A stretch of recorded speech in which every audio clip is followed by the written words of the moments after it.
Keith Vaz is a fixture of Westminster. MP for Leicester East since 1987, Europe Minister under Tony Blair, and longest-serving Asian MP.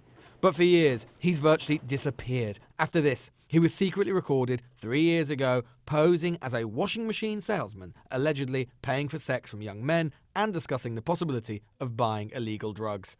Damning for any MP, especially damning for the then chair of the Home Affairs Select Committee, whose responsibility it is to oversee drugs policy. A bit of a shock for me in my 28 years in this House that the Shadow Minister says ministers have been to the dispatch box having had poppers.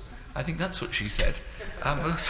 Something of a great surprise. Among other things, he claims the men were there to discuss the decoration of his flat, and he's suffering amnesia about the incident in question. Today, the Parliamentary Standards Commissioner has published a damning report.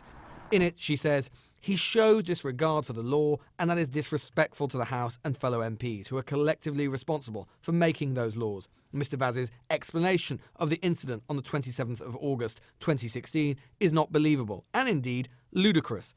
Mr Vaz's office, for their part, says Keith Vaz has been treated for a serious mental health condition for the last 3 years as a result of the events of the 27th of August 2016. He has nothing further to say on this matter other than what was said in his oral and written statements to the committee and to the Commissioner.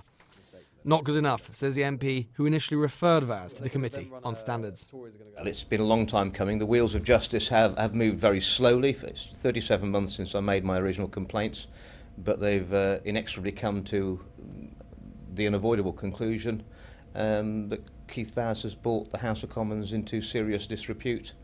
And though this story might be a blast from the past, it has contemporary effects.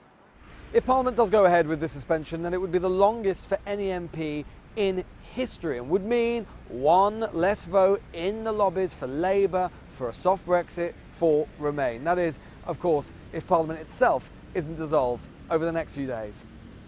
And if there is an election, Vaz could well stand and win. That is, if Labour doesn't suspend him first. Lewis Goodall, Sky News, Westminster.